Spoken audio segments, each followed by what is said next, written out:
The investigation into Matthew Perry's death reveals he was exploited by his inner circle. Matthew Perry's tragic death in October was the result of a fatal overdose caused by the acute effects of ketamine. The investigation has uncovered that several individuals, including medical professionals, were involved in supplying and administering the drug to the actor. During a recent press conference, Martin Estrada, the U.S. Attorney for the Central District of California, revealed more details. 5 individuals, including 2 doctors, have been arrested and charged in connection with Perry's death. Among those charged is Perry's assistant, Kenny Iwamasa, who allegedly learned how to inject ketamine from Dr. Salvador Plasencia. Iwamasa is accused of regularly administering the drug to Perry at his home in Pacific Palisades, using ketamine allegedly procured by a network involving the ketamine queen, Jasmine Sangha, and others. They have these entourages that are like leeches, taking advantage of people with money. Perry's well-documented struggles with addiction made him vulnerable to exploitation by those around him. The indictment alleges that the group profited from Perry's addiction, selling ketamine to him for exorbitant sums.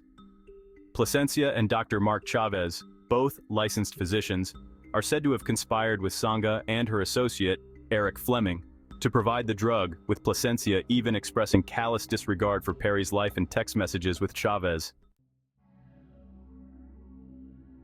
Iwamasa, who admitted to injecting Perry multiple times on the day of his death, has already pleaded guilty to conspiracy to distribute ketamine causing death.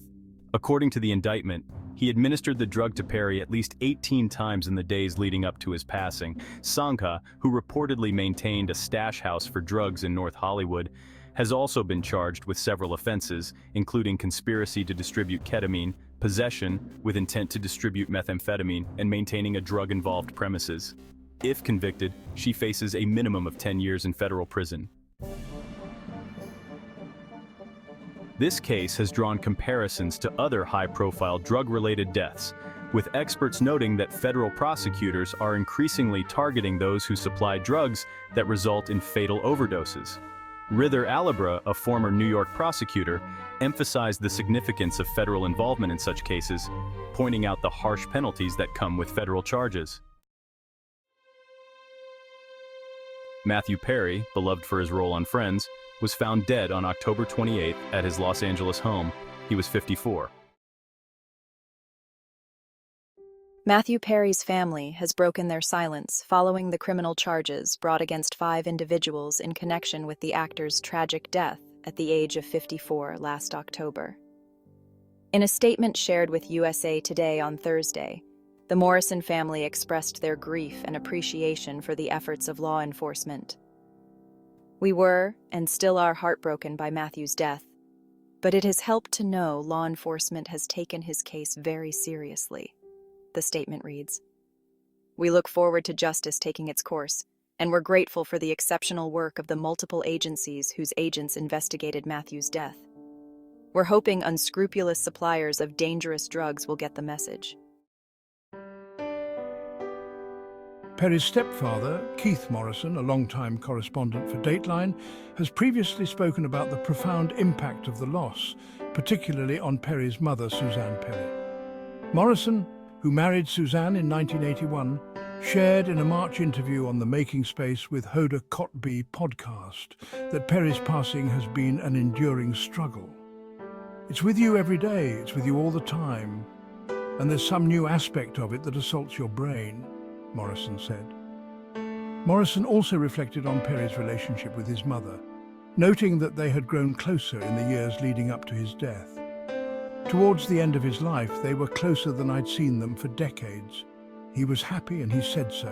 And he hadn't said that for a long time, and so that is a source of comfort, but also he didn't get to have his third act, and that's not fair." Acknowledging Perry's battle with addiction, Morrison described it as a disease that is difficult to beat. In Perry's honor, Morrison and Suzanne have since established the Matthew Perry Foundation, which aims to support organizations that assist individuals struggling with addiction and substance abuse. The Department of Justice recently announced the arrest of 5 individuals alleged to be responsible for Perry's death. Among those charged are physicians Salvador Plasencia, 42, and 41-year-old Jasvine Sangha, dubbed the Ketamine Queen. The charges stem from accusations that they provided ketamine to Perry in the weeks leading up to his death.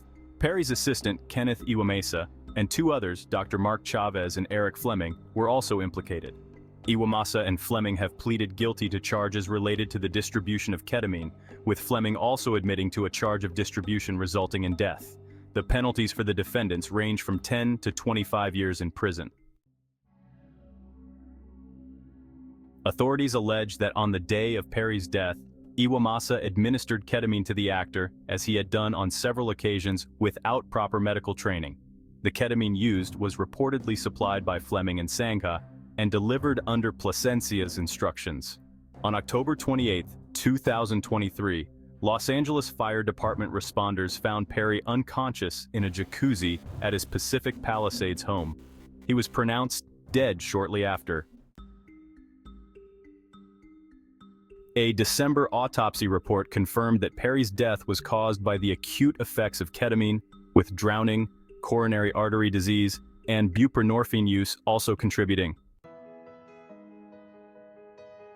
The Perry family hopes that these legal actions will serve as a warning to those who exploit vulnerable individuals, ensuring that justice is served for Matthew Perry. Thank you for watching, and don't forget to subscribe to our channel for more breaking and trending news around the world.